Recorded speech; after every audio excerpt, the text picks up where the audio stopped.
388. He who holds the universe in him, it is Atma. The universe is within Atma. It is so seen in the seventh plane. This is the first stage of the man who attains a special knowledge. This is solving the mystery in relation with man, God, and the universe. হ্যাঁ, আত্মার মধ্যে জগৎ। He who holds the universe in him, যিনি নিজের ভেতরে এই জগৎকে ধারণ করেছেন। ইট ইজ আত্মা, আত্মা। সেই আত্মার মধ্যে এই জগৎ দেখতে পাওয়া যায়। সপ্তমণিতে আত্মা সাক্ষাৎকার হলো, তারপর তার মধ্যে প্রথম stage, first stage of the man who attains special knowledge, বিজ্ঞানের প্রথম স্তর আত্মার মধ্যে জগৎ দর্শন। এইটা হচ্ছে রহস্যের প্রথম ধাপ, রহস্য সূত্র সমাধানের প্রথম ধাপ। এইটা কি? Man, god and universe.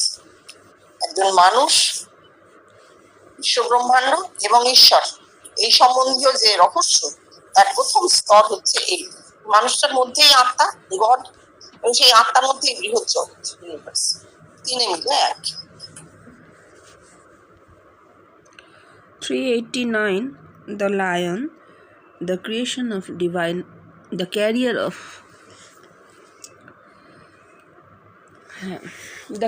of divine mother, Jagodhatri, the barrier of the universe, keeps the elephant under control.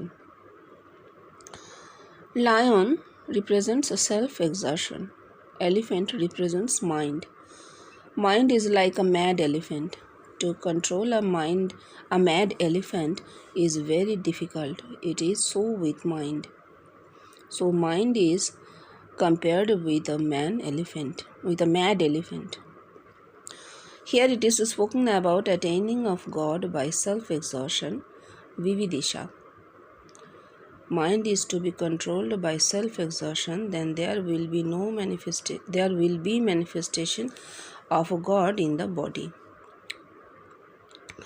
The image of Jagodhatri is in 3 parts. The first one is that of an elephant, mind. Above the elephant there is the lion, an emblem of valor, that is self-exertion.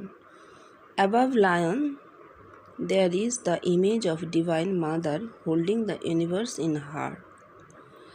The whole show explains that by self-exertion God is to be attained, and then a man sees the universal aspect of God in a form of God or a goddesses. সিংহ হচ্ছে জগদ্ধাত্রীর বাহন। জগদ্ধাত্রীকে divine mother, আমাদের জননী, Jagaddhatri, the bearer of the universe.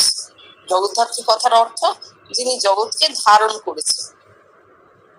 তিনি কি করেন? Lion কি করে? সিংহ, যে জগদ্ধাত্রীর বাহন, সে হাতিকে বশে রাখে। এখানে উনি অর্থ বলছেন, সিংহ হচ্ছে বিবিদিশার প্রতীক, এলিফ্যান্ট মন, হাতি হচ্ছে মন। মন মদমত্ত করি, মাতাল হাতির মতো মন। একটা মাতাল হাতিকে কন্ট্রোল করা ভীষণ শক্ত কাজ, ঠিক মনও তাই। মনকে কন্ট্রোল করা যায় না, তাই জন্যই মনকে একটা মাতাল হাতির সঙ্গে তুলনা করা হয়েছে। এখানে বিবিদিশার সাহায্যে ঈশ্বর লাভের কথা বলা হয়েছে। বিবিদিশার সাহায্যে মনকে বশে আনতে হবে, তবে সেই মন সেখানে সেই দেহে ঈশ্বর উদয় হবেন। জগদ্ধাত্রীর মূর্তিটাকে 3টে ভাগে ভাগ করা হয়েছে। প্রথম হচ্ছে মন, তার উপরে হচ্ছে সিংহ, পুরুষকারের প্রতীক, বিবিদিশা প্রতীক, অর্থাৎ করে পাওয়া যাবে তার প্রতীক, এবং সিংহের ওপরে জগদ্ধাত্রী, অর্থাৎ যিনি জগৎকে ধারণ করে আছেন। এই তিনটে ভাগে জগদ্ধাত্রীর মূর্তি তৈরি হয়। এই পুরো দ্য হোল শো, মানে এই পুরো মূর্তিটা আসলে বিবিদিশার সাহায্যে ঈশ্বর লাভের কথা বলছে। Then a man sees the universal aspect of God in a form of God or goddess. যদি বিবিদিশার সাহায্যে কারোর ঈশ্বর লাভ হয়, তাহলে তার হৃদয়ে জগদ্ধাত্রী উদয় হয়, এটা বলা হয়েছে।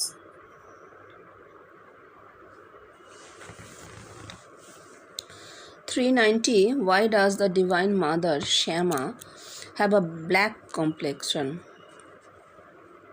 She looks black because she is seen far away. It is spoken about meditation, and in its first state a man sees utter darkness. Then as he proceeds deeper and deeper, he finds God's light and God. শ্যামা মা কালো কেন? গায়ের রং কালো কেন? শ্যামা আমাদের মা, সকলের মা, আর গায়ের রং বিশ্ব মাতা, তার গায়ের রং, আর তার সত্যির গায়ের রং কালো কেন? ঠাকুর বলছেন দূরে তাই কালো, মা দূরে তাই কালো, কাছে গেলে কোনো রং নাই। ঠিক আছে, দূরে তাই কালো, এই কথাটার অর্থ উনি বলছেন এটা ধ্যানের কথা হচ্ছে। ধ্যানের প্রথম অবস্থায় একজন মানুষ শুধু অন্ধকার দেখেন, কালো দেখেন। তারপর যত ধ্যান গাঢ় হয়, যত তিনি গভীরে পৌঁছতে থাকেন, তিনি ঈশ্বরীয় জ্যোতি দেখেন বা ঈশ্বরীয় রূপও দেখেন। ঈশ্বর দর্শন হতে পারে, ধ্যানে ঈশ্বর দর্শন হতে পারে, ঈশ্বরীয় জ্যোতিকে দর্শন হয়।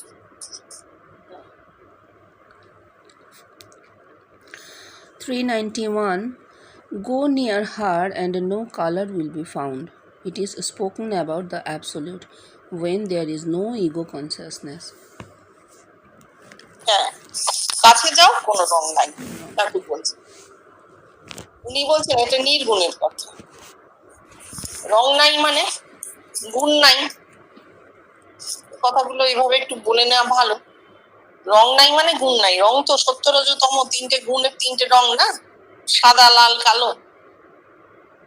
কাছে যাও, রং নাই। কাছে যাও মানে নির্গুণে মিশে যাও, লয় হয়ে যাও। নির্গুণে লয় হয়ে গেলে আর দেহাতীত অবস্থা, দেহের রং তো দেহে, গুণ তো দেহের গুণ, গুণাতীত হয়ে যাও। এটা ধ্যানে হয় কিনা, ধ্যানে নির্গুণে লয় হওয়া যায় কিনা আমরা জানি না, এটা জীবন কৃষ্ণ বলে গেছেন, আমরা বা ঠাকুরের হয়েছে সেটা আমরা নিচ্ছি। তারপরে 392. You have to come back a few steps and then you will see again the Divine Mother Shama having the color of the grass flower. The exquisitely beautiful young dancing lady who is seen in the sixth plane is known as the mysterious Maya. তখন কি করতে হবে?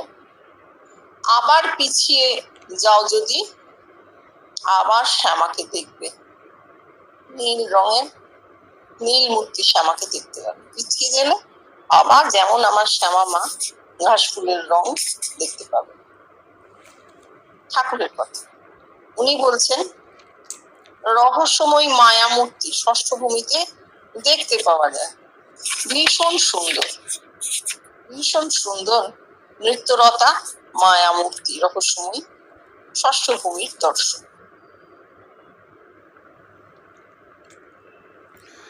393. Is Shama male or female?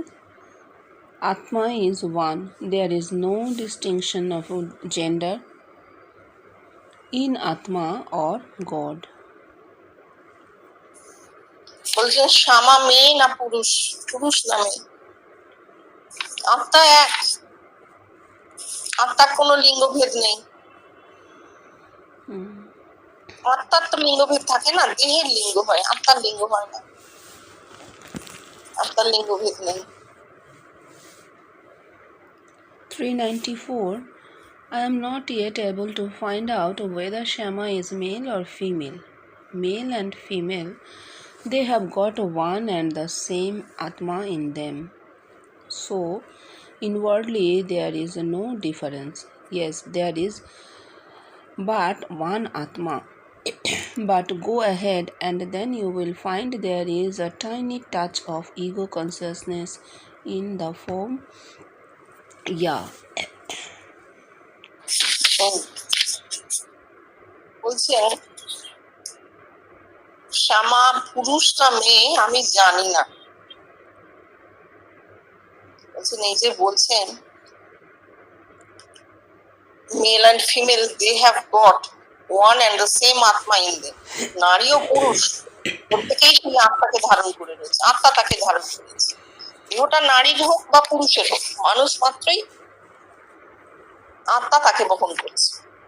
সুতরাং ভেতরে কোনো ভেদ নেই, অন্তরে কোনো ভেদ নেই। কিন্তু হ্যাঁ, যদি আরো এগিয়ে যাওয়া যায় তাহলে দেখতে পাবে final there is tiny touch of ego consciousness in the form of Kriya. হ্যাঁ, অস্থি মাত্র দেহাতীত হয়ে গেলে নারী হোক আর পুরুষই হোক, দেহাতীত অবস্থায় শুধু আত্মাই আছে, আর নিজের অস্তিত্ব আত্মা মাত্র। কিন্তু সেই অস্তিত্বকে বোধ করার যে অস্তিটুকু থাকে, ইয়া বলা হচ্ছে, এই অস্তিটুকু, এইটুকু ইগো কনসিয়াসনেস, অর্থাৎ এইটুকু বোধটা থাকে, সূক্ষ্ম বোধটা থাকে। 395. Brahma is Shakti. It is descent. Brahma R Shakti, dissent মানে নেমে আসা, নিগম। এগুলো কিন্তু সমস্ত বেষ্টির কথা হচ্ছে, আগের গুলো যা হয়েছে সমস্ত বেষ্টি, এখানে জগৎ ব্যতীত নেই। তারপর পড়ো। 396. Shakti is Brahma. It is ascent. শক্তিই ব্রহ্ম, ব্রহ্মই শক্তি। এবার বলছেন শক্তিই ব্রহ্ম, এটা আগম। ব্রহ্মই শক্তি নিগম, শক্তি ব্রহ্ম আগম। 397. There are but one. It is absolute. Ascent and descent are but two different aspects of the same and one absolute. Absolute মানে নির্গুণ, পরম।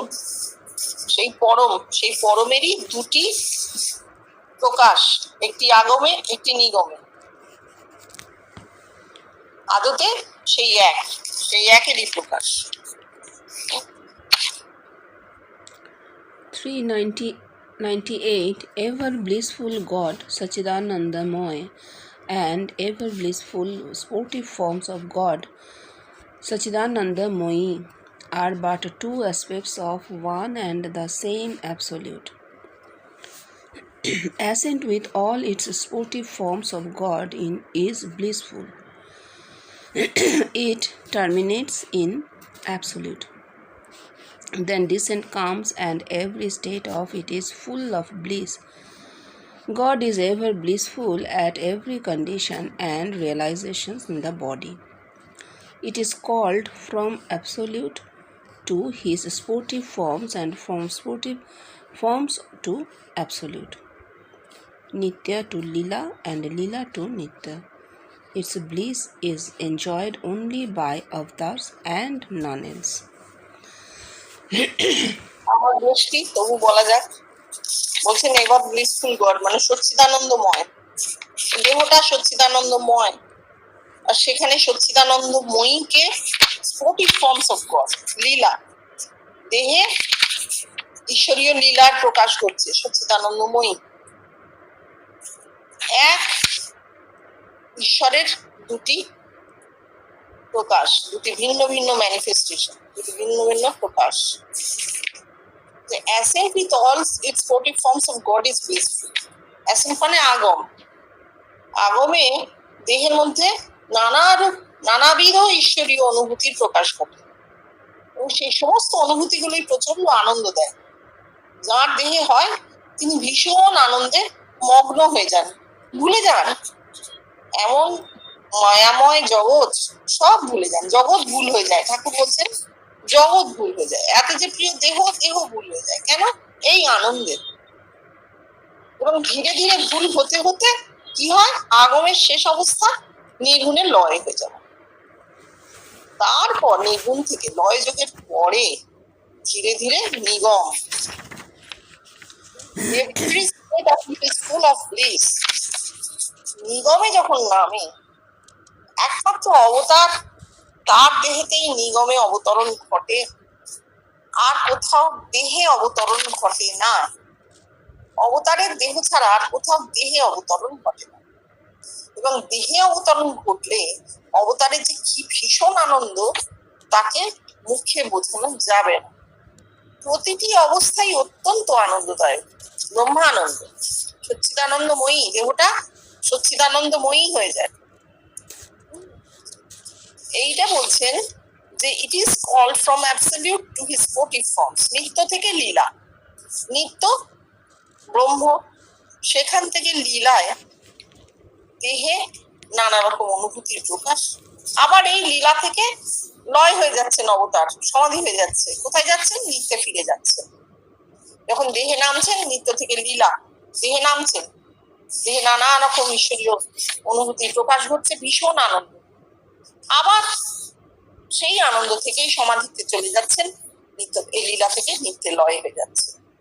এই শুধু অবতারের হয়, আর কারণ। আমরা ঠাকুরকেও দেখেছি, চৈতন্যকেও শুনেছি যে নাম সংকীর্তন করতে করতে অর্ধবাজ্য দশায় ঢুকে যাচ্ছেন ধীরে ধীরে, তারপর একবারে লয় অন্তর্দশায় ঢুকে যাচ্ছে। আবার যখন নামছেন, নানা রকম পুলক, কম্পন, ছেদ ইত্যাদি করে ধীরে ধীরে নামছেন। এই শুধু অবতারের হয়। আমাদের এর আগে এই কথা কেউ বলে দেয়নি যেটা কি হয়। ঠাকুরেরও হতো, কেউ বলে দেয়নি কি হয়। মাসও সেই নোট করে গেছেন ঠাকুরের ভিন্ন ভিন্ন অবস্থাগুলো। এই প্রথম আমরা শুনতে পাচ্ছি যে অবতারের আসলে কি হয়। অন্তত শুনতে পাচ্ছি, একটা মনে মনে আইডিয়া করতে পারছি। কিন্তু এটাও তার সঙ্গে শুনে রাখা দরকার, এ শুধু অবতারের হয়, দেহে অবতরণ আটকানো হবে।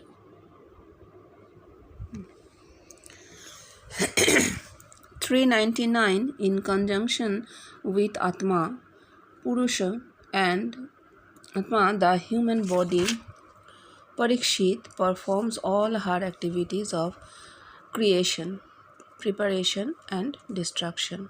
Yogamaya.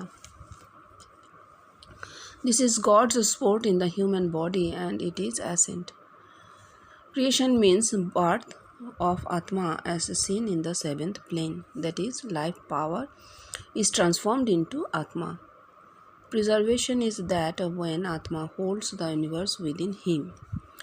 Destruction is the condition when Atma turns into the Absolute. পুরুষের সহযোগে প্রকৃতি এই সৃষ্টি স্থিতি ও লয় করছেন। এই প্রকৃতিকে বলা হচ্ছে যোগমায়া। পুরুষের যোগে, পুরুষের সঙ্গে যুক্ত থেকে তিনি সৃষ্টি স্থিতি ও লয় করছেন, যোগমায়া। ঠাকুরের কথা, কথা মানে অবাকক্ষ কেউ বুঝতে পারবে না তো ঠাকুর এটা বলছেন। কোথায় সে পুরুষ, কোথায় কি প্রকৃতি, কি সৃষ্টি স্থিতি লয় করছেন, কিছুই বোঝা যাবে না। এবার জীবন কৃষ্ণ বলছেন যে দেহে আগমে ঈশ্বরীয় লীলা, সহযোগে দেহে প্রকৃতির লীলা, প্রকৃতি স্তরে স্তরে প্রকাশিত হচ্ছে। আত্মাশক্তি উঠছে, প্রাণ শক্তি সংকলিত হয়ে ওপরে উঠছে। এখানে ক্রিয়েশন হচ্ছে, সৃষ্টি হচ্ছে আত্মার সাক্ষাৎকার। প্রাণ শক্তি সংকলিত হয়ে সপ্তম ভূমিতে দেখা গেল। প্রিজার্ভেশন, স্থিতি হচ্ছে আত্মার মধ্যে জগৎ। যিনি দেখছেন তিনি বুঝতে পারছেন এইটা হচ্ছে স্থিতি। আর ডিস্ট্রাকশন বা লয় কি? যখন আত্মা নির্গুণে পরিণত হয়ে যাচ্ছে, লয় হয়ে যাচ্ছে। প্রথমে বিশ্ব ব্রহ্মাণ্ড দর্শন হচ্ছে আত্মার মধ্যে জগৎ, সেই জগৎ বীজবৎ হয়ে যাচ্ছে, সেই বীজ লয় হয়ে যাচ্ছে। It's a destruction. নির্গুণে লয়। 400. The roof is made of the same materials, brick, lime, and brick's dust. with which the staircase is made. Absolute in one form is this human body, and this human body in another form is absolute. বলছেন ছাদ যে জিনিসে তৈরি, এই দেহ সেই জিনিসে তৈরি। ইট চুন সুরকি, এই দেহ সেই দেহ বলছি, সরি, ছাদ যে জিনিসে তৈরি, সিঁড়িও সেই দিয়েই তৈরি। ইট চুন সুরকি, সিঁড়িও তাই। ঠাকুর বলছে absolute in one form is this human body. এটা একটা অদ্ভুত কথা বলেছেন। বলছেন নির্গুণ থেকেই এত বড় শরীর দেহ, আবার এই দেহই আরেকভাবে নির্গুণ। হ্যাঁ, এটা খুব অদ্ভুত কথা, কিন্তু বুঝতে হবে নির্গুণ থেকে এত বড় দেহ মানে জন্মের আগে দেহটা কোথায় ছিল? ছিল না তো আমাদের চোখের সামনে, সগুণে ছিল না, দেহটা সগুণ, সগুণে ছিল না। কিন্তু নির্গুণে তো অস্থিমাত্র ছিল, তা না হলে আসবে কোথেকে? তো এত কোমল, তা থেকে এত বড় হাড় মাংসের দেহ, সেই রকম নির্গুণ থেকে এসেছে দেহটা, ছিল। আর বলছেন দেহটার আর একটা অবস্থা হচ্ছে নির্গুণ, দেহের আর এক অবস্থা নির্গুণ। সেটা কি? আমাদের মাথা, মস্তিষ্ক, মস্তিষ্কের প্রতিটি সেলের মধ্যে কিভাবে নির্গুণ অসীম অনন্ত আছে লুকিয়ে আমরা জানি না। সারা ব্রহ্মাণ্ড জুড়ে যত যত জ্ঞান চর্চা হয় এই মস্তিষ্ক কোষ থেকেই সেগুলো বেরিয়ে আসে, সম্মিলিত ভাবে বেরোলেও সেখান থেকেই বিকশিত হচ্ছে, উদ্ভূত হচ্ছে। আগে জানা যায়নি, এখন জানা যাচ্ছে। এই হচ্ছে নির্গুণ সগুণে আসছে। আবার এই দেহ সগুণ, দেহের মধ্যেই সেই নির্গুণের অবস্থা। এটা একটা খুব অদ্ভুত ব্যাপার, কিন্তু এটা উনি এখানে বলেছেন। 401 mere reasoning. I spit on it, I do not need it. It is to attain God by mere reasonings, and it does not bear any effect. It is useless and absurd. God cannot be attained by intelligence, nor medhaya, the Vedas. উনি শুধু বিচার একটু আমার চাই না, ঠাকুরের কথা। তার অর্থ কি বলছেন উনি? বলছেন বিচার করে ভগবান লাভ হয় না, এর কোনো প্রভাবই নেই। বিচার করলে ভগবান লাভ হলে তার তো একটা প্রভাব পড়বে, তার তো প্রকাশ ঘটবে, কোনো ঘটেনি, আজ পর্যন্ত দেখা যায়নি তা। সুতরাং এটা ইউজলেস এবং অ্যাবসার্ড, মানে অপ্রয়োজনীয় বটে, আর উদ্ভট, চিন্তাটাই উদ্ভট যে আমি বিচার করে ঈশ্বর লাভ করি। বিচারের দ্বারা ভগবান লাভ হয় না, বেদ বলছে ন মেধয়া।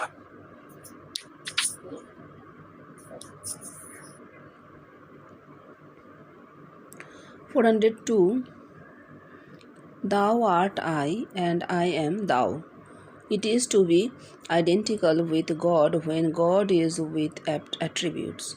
In absolute state, there remains nothing to relate. আমি তুমি, তুমি আমি, আমি ঈশ্বরের সঙ্গে এক। এটা কখন বলা যায়? যখন সগুণ ব্রহ্ম, তখন আমি তুমি ভেদ থাকছে, তখন আমি বলতে পারছি আমি আর তুমি এক। সগুণ অবস্থাটা কখন? এই সচেতন অ্যাওয়েকেন্ড কন্ডিশন, জাগ্রত অবস্থায় আমরা সগুণ। তখন যদি আমাকে ভগবানের কথা বলতে হয়, তাহলে ভগবান আলাদা, আমি আলাদা হয়ে যাচ্ছি আমার অজ্ঞাত সারে, কারণ আমার ইগো কনসিয়াসনেস কাজ করছে। তখন আমিও আছি, ভগবানও আছে, দুই হয়ে যাচ্ছে। কিন্তু in absolute state there remains nothing to relate. নির্গুণে বলবার মতো কিছু থাকে না। নির্গুণ কখন? গভীর সুষুপ্তি, তুরীয় নির্গুণ, সেখানে ইগো কনসিয়াসনেস থাকে না, সেখানে আমি বলবার মতো আমি থাকে না, আমিও ভগবান এক, এইটাই বলবার মতন আমি থাকে না, দেহেরই অবস্থা। 403 403 Thou art thou. It is Tatya Gyan or knowledge of thou. তুমি তুমি ঠাকুর বলছেন। এইবার ঠাকুরের আর আমি নাই হয়ে গেছে। ঠাকুর দেখছেন অবতারের হতে পারে, এই অবস্থা আর কারোর হবে না। তত্ত্বজ্ঞানে বলছেন এটি তত্ত্বজ্ঞান, নলেজ অফ দাও। এই তত্ত্বজ্ঞান শুধু অবতারের, আর কারোর হবে না। তিনি শুধু বলছেন তুমি তুমি, অর্থাৎ তার অহং আর নেই, অহংবোধটাও কাজ করছে না। অ্যাবসলিউট ইগো কনসাসনেসের সঙ্গে অ্যাবসলিউট মিশে গেছে। অথচ যেহেতু তিনি অবতার, তাই তার মুখ দিয়ে সত্যটা প্রকাশিত হয়ে যাচ্ছে তার অজ্ঞাত সারে। ঠাকুর বলছেন না আমি বলি না, মা বলে, মা রাস ঠেলে। অর্থাৎ তার অজ্ঞাত সারে তার চৈতন্য ক্রিয়া করছে, মুখ দিয়ে ধ্বনি হয়ে বেরিয়ে আসছে। কিন্তু এই অবস্থা আর কারণ নয়, এই অবস্থা শুধু অবতারের। বেশটিকে তিনি এত সুন্দর বলে দিয়েছেন, বুঝিয়ে দিয়েছেন, আমাদেরও মাথায় ঢুকে যাবে। না হলে একটা মানুষের একটা কষ্ট হয়, কই আমাদের তো এই অবস্থা হলো না, আর কারোর তো হলো না। না, আর কারোর হবে না। কোটিতে গুটি একটি মাত্র দেহে আত্মার সাক্ষাৎকার হবে এবং একটি মাত্র দেহে এই অবস্থাগুলো হবে, বলাই আছে। সেই একটি মাত্র দেহে হয়ে গেছে, আর হবে না। হয়ে যাবার পর আর নতুন করে সে জিনিস ঘটে না। ঠিক আছে, আজকে এই অবধি থাক তাহলে। হ্যাঁ টুকু।